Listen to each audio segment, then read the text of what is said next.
What's up, everybody? We are back and better than ever. And of course, the time spent away was good, but I am so glad to have some new hosts joining the ACC Roundup. We are going to talk to Brad Klein today. He is going to give us the insight of Locked On Syracuse, how the show has been revamped. Maybe we'll talk a little Dino Babers. We'll talk a little Coach Boeheim. Everyone knows here that I'm a big Babers fan, so I got a lot of things to go over with Brad. Stick around because it's going to be a good one.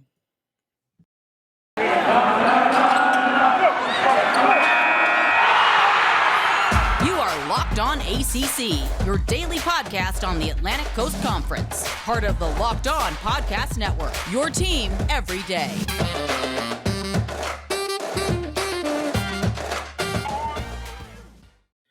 What's going on, everybody? Welcome to today's edition of Locked On ACC. Of course, I'm your host, Candace Cooper. So excited to have you join us each and every day, making me your first listen, followed by all of my ACC crew. We have 5 different co-hosts every single day. We try and make it fun for you. So we hope you come back, leave us 5 stars, reviews, all of that good stuff. On today's episode, as I mentioned at the top of the show, we've got Brad Klein, the newest host of Locked On Syracuse. He is going to give us the inside scoop, and I'm super excited to have him. Brad, welcome to the show. Thanks. Good to be here. Kind of a dream come true to be talking about ACC Syracuse because I grew up talking about Big East Syracuse. So this is big okay. Yeah, no doubt. Are you from the area? I am from New Jersey, grew up in a Syracuse family. I've got baby pictures of myself in orange, and I could send you the little Syracuse jumpsuit picture that I have, and I show everyone when they ask. But yeah, kind of born into it through and through. Oh, absolutely. What part of New Jersey are you from? Essex County, about 20 minutes outside of Newark. Okay, my family is from Morristown, and we also have some people in Montclair. So yeah, small world, all family, I'm sure. But I'm so excited to have you take over. And I know there's so many good things happening with Syracuse. But before we get into the stories of Syracuse, I got to hear your background a bit. What have you done in the past in terms of covering Syracuse? Tell us your story, and we're going to talk a little bit about what fans can expect from your show. Yeah, so spent the past 4 years as a student at Syracuse, and when you're a student at Syracuse and you're a broadcasting student at Syracuse, that means that you're covering the teams. That's football, it's basketball, it's lacrosse too. So whether it's for the student TV station, Citrus TV, student radio, WJPZ, especially WAER, the NPR station on campus, and then outlets like Orange Fizz is a Syracuse blog, recruiting sphere as well. I got a chance to dip my toes in every bit of Syracuse basketball and football, and that's prepared me for Locked On Syracuse in a big way. No doubt. And what would you say is your favorite? Do you like being on camera? Do you like writing? Because I'm really not an on-camera girl. I'm growing, like Locked On ACC has helped me grow to put my face out here. But I would say if I could just be in the background on some radio, I'd be good to go. What's your favorite? I agree with you now, especially because I'm down here. I live in Alabama now, and the air conditioning is broken. So I am probably a little sweatier than I wanted to be. And it's all so, good. yeah, today it's not where we want to be on camera. That's your fault, and I blame you. So I'm just confused as to how the AC is not working down there in Alabama. I just did a radio show and I was in North Carolina and the AC was broken. So I think everyone's just adjusting to the fact that it's getting warmer outside. All the buildings can't handle it. Like, what's the deal? That's probably all my fault. Being from New Jersey, living in Syracuse, I wanted it way too cold, and I'm sure I just busted the system. So it's definitely on me. No doubt about it. What brought you to Alabama from being from Jersey? Working in minor league baseball, and so I'm down here working for the Birmingham Barons, AA White Sox, and getting to keep in the Syracuse loop is something that I'm very fortunate to do because my co-host will be joining me in May, Matt Bonaparte. He actually approached me for the idea, and we've been working together for years at Syracuse. So I was kind of having some Syracuse, fever, I guess you could say, when I'm down here in Alabama, because I realize just like that, it all comes to a halt. And I get my piece of paper in May come commencement time. And once that's over, I'm done as a student. But the good news is, unexpectedly, I'm not done covering this team. Yeah, no doubt about it. We actually have another ACC co-host, JJ Jackson, who lives in Alabama, but he covers the Blue Devils. So look at that small family. I mean, I guess everyone needs to be in Alabama in order to cover the ACC. It's fine. Totally fine. That's fine. I'll stick around as long as the air conditioning works. I'm saying. So when people are listening to your show, they're excited. They're coming to listen to Syracuse football, basketball, all of the legs, a little bit of lacrosse action. What can people expect from you and Matt? I think we're going to be the voice of the people. We're Okay. not your typical Syracuse media members. And I think that's what makes Locked On so special is that it's your team every day and it's a podcast by fans for fans. And that's awesome because we both grew up Syracuse fans. I think I started rooting for the team at a bit of a younger age. Again, I have those baby pictures. Might make it my profile picture come Yes. graduation time. I might for a Yeah. brief moment, but so we have that foundation. And then together, that's the other thing is that we've been working together for so long. So I don't expect, especially when it comes to join me for the show in May, I don't expect any growing pains whatsoever. We're going to hit the ground running because we're friends and it's going to sound like that. So we have Yeah. that foundation as fans, we have that foundation together. And then there's the element of we understand this team from the fans' perspective and from a media coverage perspective. We've been in that press conference room with Jim Boeheim after a tough loss, and we understand the look that he gives you when you ask a stupid question. Not firsthand experience, I was just gonna say. secondhand experience, but we're going to be able to translate some of those grunts and some of those looks for the Yeah. fans at home that might have a lot of questions. Okay, now because Matt's not here, he can't speak for himself. Who's the more intense fan Oh, or even media guy? Like, who's the one who's going to intense get as a in little loud? upset? Sure, Yeah, or even the one who's going to he's going to belabor the point. He's going to make sure you know what side he's on the fence. that's a good question. I think we're kind of yin and yang in that sense. Probably him for most of the stuff, but I'm going to Okay, die on a few different cliffs. I'm not going to okay, give up my position. I will say that he and I are notorious for disagreeing on Barama Sidibe. That's our okay, one tug of war bugaboo, Barama Sidibe, and we will never agree on it, no matter what okay. happens. So yeah, Love that. we both have our points and it's going to take a lot to convince us on anything, but there are a few of them that we're not even going to listen. You're wrong, and we know No it. doubt about that. All right, you hold right there because I do want to ask you about one of my favorite coaches. I've gone to war for this guy a couple times. Dino Babers, he's on the fence for a lot of people, but for me especially, I want to love him hard. But a lot of people telling me I need to let that love go. But first, I want to remind you fans that at this time of year, we all know it's trying to get right for the summertime. You want to get that body together, you got to try Built Bar. Built Bar is one of the best tasting protein bars ever. And if you have not yet, you have to try Puffs. If you have not, you're missing out on a great tasting protein infused marshmallow. They're fluffy, they're marshmallow. They're not just a protein bar, they're a treat. They're 100% covered in real chocolate. Puffs are a fan favorite with some incredible flavors: yummy cinnamony churro, coconut marshmallow, banana cream pie. So freaking good. All Built Bars are 100% covered in real chocolate, low calorie, high protein. Replace your candy bar with these. Go to build.com right now. Use promo code LOCKED15 to get 15% off your order. Again, going to built.com, using promo code LOCKED15 to get 15% off your next order. And after you grab your delicious treat from Built Bar, you have to quickly get next to our next partner has a product that I use. There it is. I use literally every day. I started talking AG1 because I am all about getting right. I'm telling you, summertime, you want to get everything together.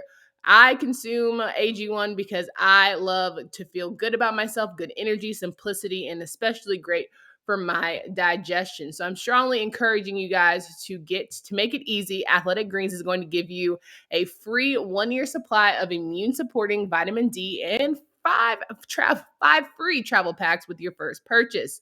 All you have to do is visit athleticgreens.com/college. Again, that's athleticgreens.com/college to take ownership over your health and pick up the ultimate daily nutritional insurance.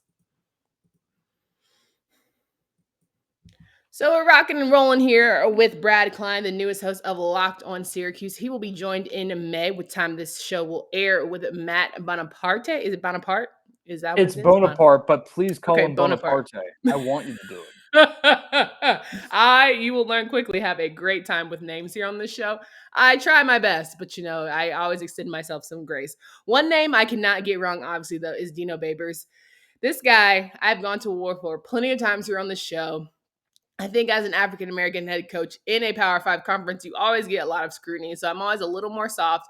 But Kenton Gibbs of Locked On Wolfpack has told me you got to take the coach for who he is, and that's just what it is. Syracuse, this might be the last go for Babers. I want to know your thoughts about Babers and just how you feel like this football team is going to do this season in a very tough Atlantic Division conference.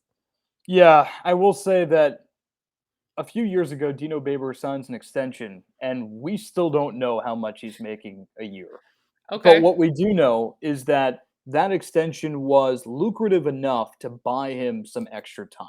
And whether Mm-hmm. that's a good thing or bad thing, you can make that argument. But I thought last year was a make it or break it year. They don't make a bowl game, and he's back. And I think it's just going to cost the university too much money to part with him that far in advance of the expiration of his contract. So there is that. Will say this is probably his make it or break it year. And Okay. I think for Dino, it just comes down to two things. One, recruiting. And I was talking about this on the show yesterday, is that Dino Babers was brought in as a player's coach. And in college, player's coach means that you're relatable. And if you're relatable, then you should be in the living rooms with the 16, 17-year-olds, convincing them that they should spend every 5 a.m. with you. And so far, that hasn't really happened. The crown jewel of Dino Babers recruiting is probably Tommy DeVito, and I don't think it's crazy to use the B word with DeVito, and that's bust. It didn't go Yeah. well, and now he's playing elsewhere, right? So that is something that Syracuse fans are concerned about. The other thing is that he needs to win in November. They go 0-3 in November and come up one game shy of a bowl game, and that's nothing new. He is notorious for collapsing in the final month.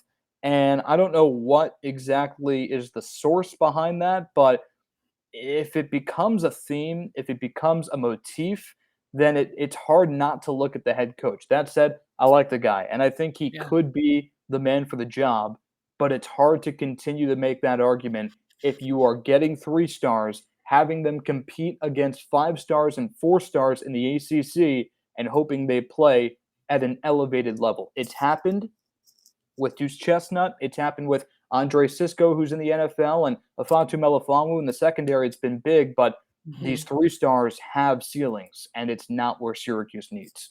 100%. And when you just talk about position groups, is there a need that you're like, I feel like the quarterback position is one in the ACC to where if you don't have a competitive quarterback, you're going to have a hard season, period, because there's just too many that are good. And then you look at the defensive across the board, it's pretty incredible. And as you mentioned, Tommy DeVito, and what's my guy who can't throw for, a can of paint? Ooh, Garrett what's his name? Schrader. My guy, Schrader, who cannot Yeah. throw 10 yards. It was a long season for Syracuse. I mean, you had my running back, Sean Tucker. Is it Sean Tucker? Yep. Oh, yeah. Sean Ooh, there Tucker we go. is Sean the Tucker, my heartbeat of the guy. offense. Don't forget that name, because he's going to be at Syracuse for one more year, and then you're going to have to start talking about him this time of year with the NFL draft. So he's that 100%. good. He has a chance to be a day one pick, and that is a dramatic thing to say for anyone from Syracuse, but for a running back who that position has kind of fallen off into the second, third round, he has a chance, if he continues to play this way, to catch the eye of a team at the end of the first round. That's the way I feel about Sean Tucker. And he's Do you going to think have that chance because Syracuse doesn't Yeah. have that much else going for it in its offense. So he's going to be that first, second, and third down back. Sure. Do you think they're finally going to give him the coveted jersey, or they're still going to make him wait? I don't think it's a waiting game at this point. I think Yeah. if you were going to give it to him, if you're going to give Sean Tucker 44, you do it last year. I think the ship has already sailed. And I don't even know if he wants it. I think Sean Tucker, you have to understand where Sean Tucker comes from. Okay, Tucker is a 3-star recruit. Not a lot of teams were in on him. The Alabamas of the world didn't care, right? And Syracuse brings him in. He was like the 4th guy on the depth chart. And then Jarvion Howard, Abdul Adams, despite playing, I'm making up a number, but ballparking 15 snaps in Syracuse jerseys combined, they declare for the NFL draft on the COVID year, and then some injuries happen. Sean Tucker is handed the starting role, and he's been on a mission to prove himself his entire collegiate career, and he's still doing it. And he doesn't have that much else to prove, and yet he's still doing it. So 44 is awesome, but Tucker's trying to make sure that 34 lasts as well. And he reminds me a lot of Kenneth Walker III from Michigan State last season. Guys who just, you find your right groove, you find the right spot, and you can kind of take off. And I think that's going to be him this season. And hopefully, I don't think that Syracuse is a terrible team. I think they put bad games together at the wrong time, right? You look at the Wake Forest game last year. Absolutely a game they should have won. They were right there in it. And then you got guys like A.T. Perry and Jaquari Robeson doing their thing. And I think it's just like, you got NFL guys who just figured it out. 4 or 5-star recruits, as you mentioned, trying to compete against 3-star guys. Then it gets into coaching. But you make some coaching changes, and now you're giving yourself a chance to be very competitive. And so if you were going to say right now in the Atlantic Division, how competitive do you feel like Syracuse is going to be? They're going to be competitive. I think they're going to have a chance. The thing about Syracuse is they have a chance to win almost every game they play in the ACC. Yes. But they don't win many. And there are so many different factors that go into it. They lost a couple of games last year, and that's a lot. If you want to call a couple two, that's a lot of games because of clock management alone. And that's probably something that goes back to Dino Babers, right? Timeouts at some weird times. And it does matter in the long run. Also, special teams was garbage. Atrocious, yeah. Now, they didn't have a special teams coordinator, which is insane for a Power 5 ACC team. Now they have one, and it's probably going to fix things because you still have one of the best kickers in the nation, and your special teams was terrible last year. That said, I think they'll be competitive in almost every game. I don't know if in the fourth quarter they're going to have the depth and the talent that you need to win consistently in the ACC, but they could have beaten NC State last year. They could have beaten Rutgers last year. They didn't. And I think that they're probably going to come up short of a bowl game again, but they're going to be pretty close. Yeah. And it's crazy bringing it back home to recruiting and, closing out here on Dino. I feel like the lure of going to Syracuse doesn't have the same effect as it once did because for whatever reason, guys are figuring out other places. And so for someone who has spent many years in Syracuse, what would you say would be the best draw for somebody who's trying to go there, whether it's for football or basketball? Yeah, well, it's different. I would say there is one common denominator, I would say, between both sports. And basketball, I'm a little shaky on. Football, it's play right away. Deuce Chestnut was a high 3-star recruit, and some people had him as a 4-star, most as a 3. Okay, so he could have gone to quote-unquote better programs than Syracuse, but he comes in, he starts right away at cornerback as a true freshman, and he's turning some heads, and he's making some really big plays, and he's got these awesome interceptions on his highlight reel, and the internet has taken notice. Now, there were some growing pains, and there were plenty of times when Deuce got burnt because he wasn't experienced enough, he wasn't fast enough, strong enough, you name it, but he didn't get pulled. Syracuse would not pull him because A, they didn't have anyone else, and B, they know what he's capable of. So that's really good for a football team to have the ability to say to big-time recruits, hey, come here and play football instead of watch people a year or two older than you play. Basketball is a little strange because Jim Boeheim has not always been the most freshman-friendly coach, but you've got a bunch of freshmen coming in, 6 to be exact, for this coming class. And the class of 2022 has been the talk of town for the past 2-3 years, honestly. And he said earlier this season that at least 3 freshmen are going to start, which is unprecedented. But Jim Boeheim has to change something with the way that team is trending. It definitely has to change, but such a good point about guys wanting to play right away because in the era of transfer portal where everybody wants to shot right now, I think that's a nail on the head of why I go to places like Syracuse. But I do want to talk about Boeheim because I think we got to end on a good note because there are a lot of positive things happening for Syracuse basketball. But first, BetOnline.net is your number one source for all of your betting stats and sports information. Find all of the latest sports developments, league reviews, and news, including this year's basketball playoffs and the start of Major League Baseball. BetOnline is your continued source for all of your sport wagering information from live betting to playoffs, esports, and more. Head to the website today or use your mobile device to learn more about the trends in action. BetOnline is where the game starts. So we're wrapping up here with Brad at Klein of Locked On Syracuse, the new Locked On Syracuse host that you can find him available anywhere you listen to podcasts. And pretty soon he and his crew will be up on YouTube. But they are going to get you excited about basketball season for sure. As he mentioned, 3 freshmen will be starting. Boeheim, is he on retirement watch? Doubt it. Everyone feels like he's going to have to roll. They're going to roll him out of the Carrier Dome one of these days. But the Boeheim, the Buddy Boeheims, the Jim Boeheim era, it seems to be leaving. Right, but he got to go sometime. So now you have this just new era of guys who are coming and stepping up. And I think you have a lot of potential here with Syracuse basketball. There's a lot of things to be excited about.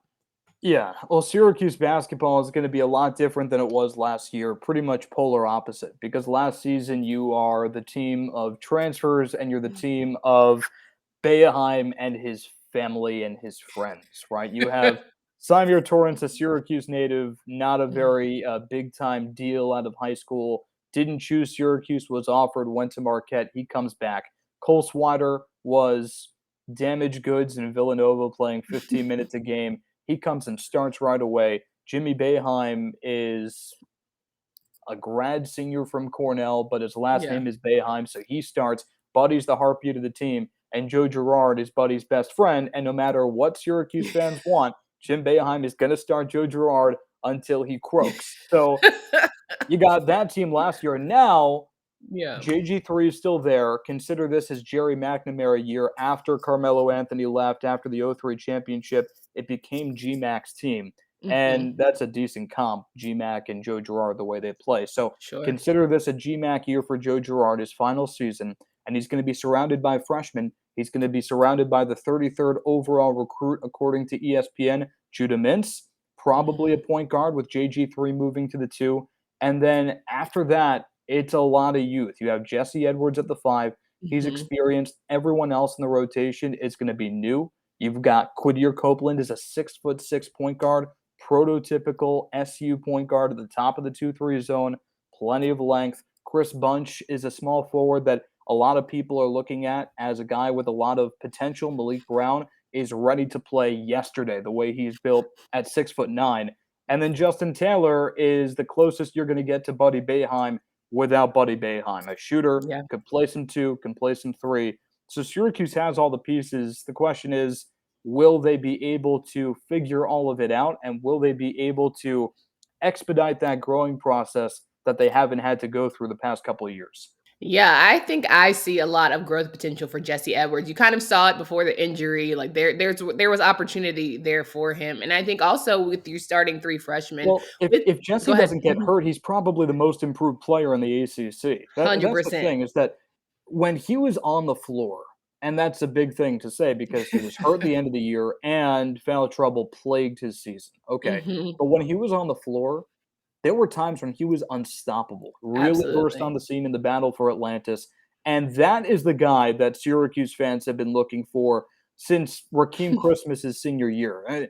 Oh my God, we don't have a center. Oh my God, our center is paper thin. Oh my God, our center is a power forward. Well, now you have one, and can he stay on the floor? That's the only question. 100%. And, with the youth not necessarily being something that everyone relishes at, but if you think about this day of college basketball, you might have a freshman, but they absolutely have opportunity to stay a little bit longer with these new NIL deals. I think the opportunity to grow under a Boeheim, a seasoned Hall of Fame coach, why not do that for as long as you can? I mean, we looked at guys like Carolina who don't see their names on draft boards deciding to return. I think that may make for a dangerous and really good Syracuse team if you give it a year or two. Yeah, I agree. And tell me, you bring up NIL. I kind of want someone else's opinion on this. I mentioned this on the show a couple shows ago. So here's the deal. I think that Syracuse, people think I'm insane about this. I think Syracuse, the city, is perfect for NIL. Yes. And this is coming from someone who lived there the past 4 years, went to Tully's when he was 8, and I know Syracuse well. It's really cold. But I think it's perfect because the basketball team especially, that's the pro team in town. That's the team that people care about. And a school like Louisville, too, I think makes a lot of sense. But you start thinking about the UCLAs, the USCs of the world. Sure, it's LA and sure, it's California. But I don't think any high school kid, any 17, 18-year-old wants to compete with Justin Herbert on an NIL deal. So I think Syracuse makes a lot of sense for guys like Judah Mintz and above go and grow their brand. can. Now, it hasn't really caught on yet. I think Syracuse, as an athletic department, has a lot to do to hone that, but I think they've been dealt a winning hand. Absolutely. I hate that it's still such the wild, wild west and there's not really great legislation in place for like all schools to go by, but that's the name of the game. I feel like it's been like that for a long time, but you're right. College towns are a great place for young kids. If you really want to have the car dealership, have the town pub, whatever you want to do, like somebody's going to give you an opportunity just so they can say they're associated with the Syracuse basketball team in some form or fashion, right? They're like, oh, maybe you can give me a t-shirt from like Coach Boeheim. Like that's how people are. I'll throw you $15,000 for that, right? So yeah. And it was so new last year, so we don't really know. I think this coming year will be the determining year. Mm-hmm. But the first year of NIL was mostly Boeheim's. And it was like, well, Jimmy gets a billboard on this side of 81, and on the other side of 81, it's going to go to Buddy. I'm not kidding. I'm driving to campus. I see, no joke, Buddy billboards. It's not, I'm not even kidding. God. I don't even know what the ad was. It was just Buddy Boeheim twirling a basketball in his finger, and it said Buddy billboards. And I just thought to myself, okay, cool. Yeah. I enjoy it. But what does NIL look like in Syracuse if your last name is not Boeheim? We're going to figure that out this year. And there's a lot of NIL stuff that will be figured out this year too. Yeah, it'll be very interesting because last year, every time I went to like ACC kickoffs, all guys would be like, we want to keep the main thing. And now you hear everybody talking about their different sources or whatever they got going on. So totally get that. We are going to wrap the show up here by letting everyone know, how excited should people be to come listen to Locked On Syracuse every day? Oh man, as excited as I am to do it, because so I started the show on a Thursday, and again, it's all by myself. I'm waiting for Matt Bonaparte to get there. It's going to be better with Bones, by the way, but it's still pretty good now. I started it on Thursday, did it on Friday. The weekend was boring. It was bad, and I was just excited to get back and talk about it because that's what I like to do. And it's going to be like talking to a friend and being in on that conversation for our listeners is going to be exciting. Interacting with our listeners already on Twitter has been amazing, and incorporating their suggestions and their feelings and their frustrations, even though it's the summer and there's really not that much to be frustrated about. Count on Syracuse fans to do it. Incorporating that into the show has been awesome. What should they expect? Again, it's a podcast by fans for fans. Love that. Love that. And I feel like I have to call him either Matty Ice or Bones or whatever nickname we got going on here. Matty Ice works. I feel like if you're going to do something, you either call him Bones, Bonaparte, because Bonaparte. Bonaparte. Or just go full Napoleon at that point. Okay, great. I'm gonna make sure I get him on the show so he can give his 2 cents about who is the more intense co-host. But please remind these folks of where they can find you on socials. Follow all of your good work. Yeah, check me out on Twitter at BradKlein15. I want to tease Bones' Twitter too. He's a pretty good follow. The funny thing about Bones is that he's double dipping. So he's doing Locked On Syracuse. He's also doing Locked On Blue Jays. So if you are a Blue Jays and Syracuse fan, which is not the most unheard of thing because we're kind of close to the Canadian border, then Bones is the only follow that you need on this earth. But he's Matt_Bonaparte, as in Napoleon, but not Napoleon. And check us out on Twitter. We're very involved. We're interacting with you. If you comment on Locked On Syracuse's post, we're going to be interacting, and you're going to hear from us immediately because we're not going down without a fight on these Syracuse debates. Oh, I cannot wait to listen to these shows. I'm super excited. We're going to have you back, especially during football and basketball season. Brad, it is such a pleasure to have you. Welcome to the team. Welcome to the conference crew. We hold it down here. I think the ACC is the best, but I am 100% biased in that regard. Guys, make sure you guys come back every single day. Locked On ACC podcast. You can follow at Locked On ACC. Follow at Candace Cooper on Twitter. Make sure you listen, 5-star reviews, all of that good stuff. For Candace Cooper and Brad Klein, until next time.